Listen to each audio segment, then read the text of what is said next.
মরণঘাতী অস্ত্র দিয়ে ছাত্র জনতার উপরে গুলি চালিয়েছে, হত্যাযজ্ঞ চালিয়েছে।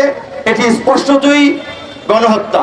যেই গণহত্যা নিয়ে জাতিসংঘ তদন্ত করছে এবং আমরা এই ঘটনার স্বচ্ছতার জন্য, জবাবদিহিতার জন্য, আন্তর্জাতিক পরিসরে গ্রহণযোগ্যতার জন্য আমরাই সরকারকে বলেছিলাম সরকার যেন জাতিসংঘকে এই ঘটনার তদন্ত করার আহ্বান জানায়। জাতিসংঘ সরকারের ডাকে সায় দিয়েছে, বিভিন্ন অংশীজনের সাথে বসছে এবং প্রত্যেকের কথাগুলো শুনছে। আমরা মনে করি যে জাতিসংঘ একটি নিরপেক্ষ তদন্ত প্রতিবেদন খুব দ্রুতই প্রকাশ করবে। একই সাথে সরকারের পক্ষ থেকেও এই গণহত্যায় পরিচালিত এবং যারা জড়িত সেই বিষয়ে একটা তদন্ত কমিটি থাকতে হবে। আমরা দেখেছি গত 15 বছরে আইন শৃঙ্খলা বাহিনী কর্তৃক যে গুমগুলো হয়েছে, বিচার বহির্ভূত হত্যা হয়েছে, সেগুলোর তদন্তে একটি বিচার বিভাগীয় তদন্ত কমিটি, যেখানে সিভিল সোসাইটি সহ মানবাধিকার সংগঠনের প্রতিনিধিদেরকেও সম্পৃক্ত করা হয়েছে। আমরা ধন্যবাদ জানাই।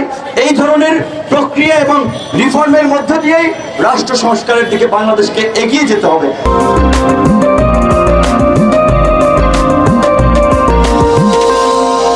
যদি এই রাষ্ট্র সংস্কার কিংবা রাষ্ট্র পুনর্গঠন, আমরা যাই বলি না কেন, রাষ্ট্রের পুনর্গঠন দরকার, সংস্কার দরকার, সেটা যদি না হয়, শুধুমাত্র একটা রাজনৈতিক দল ক্ষমতা থেকে পালিয়েছে আর একটা দলের হাতে যদি ক্ষমতা চলে যায়, তাহলে কিন্তু এই যে এই দেশের নিরীহ জনগণ, কৃষক, শ্রমিক, সাধারণ মানুষ বারবার যে স্বপ্ন নিয়ে রাজপথে আসে, রক্ত দেয় গণতান্ত্রিক একটা বাংলাদেশ বিনির্মাণ করার জন্য, একটা মানবিক বাংলাদেশ বিনির্মাণ করার জন্য, সেই স্বপ্ন পূরণ হবে না।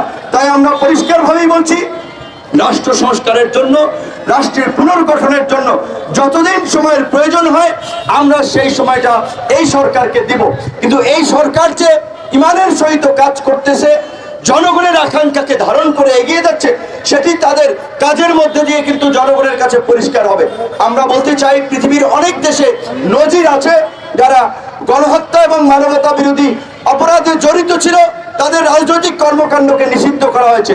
যেহেতু গত ক্ষমতাসীন ফ্যাসিস্ট রাজনৈতিক দল আওয়ামী লীগ গণহত্যা করেছে এবং গত 15 বছরে মানবতা বিরোধী অপরাধ করেছে, তাই তাদেরকে নিষিদ্ধ করা এখন সময়ের দাবি, মানবতার দাবি।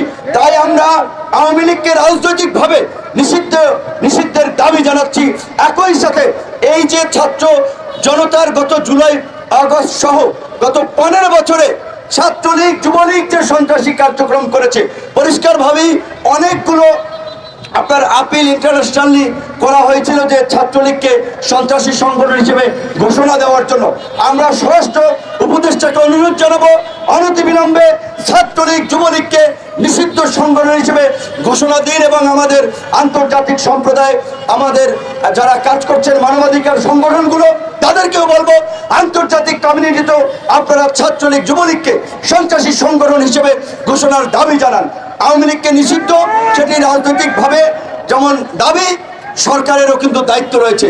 এই সরকার যেমনি ভাবে জামাতের নিষেধাজ্ঞা প্রত্যাহার করেছে, যেটি আওয়ামী লীগ নিষিদ্ধ করেছিল, এই সরকারকে আওয়ামী লীগকেও নিষিদ্ধ করতে হবে। এটা আমরা করছি না, এই চর্চা শেখ হাসিনা করেছেন। এই যে শেখ হাসিনা এবং তার দোসরদের, গণহত্যাকারীদের বিচারের জন্য আন্তর্জাতিক অপরাধ ট্রাইব্যুনাল কিন্তু শেখ হাসিনাই করে গেছেন। কাজী এখন আর নতুন করে আইনের প্রয়োজন নাই।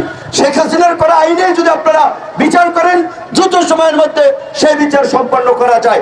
আমরা আগামী 6 মাসের মধ্যে এই জুলাই আগস্টের গণহত্যার বিচার দাবি করছি বাংলাদেশের আন্তর্জাতিক অপরাধ ট্রাইব্যুনাল, এই ট্রাইব্যুনালের মাধ্যমে।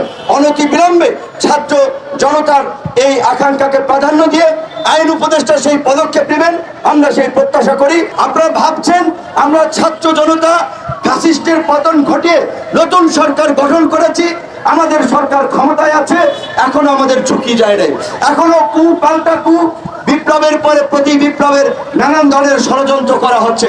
কাজী এই দুর্বৃত্তদের বিরুদ্ধে আমাদেরকে সজাগ দৃষ্টি রাখতে হবে। এদের কাছে যে লক্ষ লক্ষ কোটি অবৈধ টাকা রয়েছে, এই টাকা তারা দেশ অস্থিতিশীল করার কাজে ব্যবহার করছে।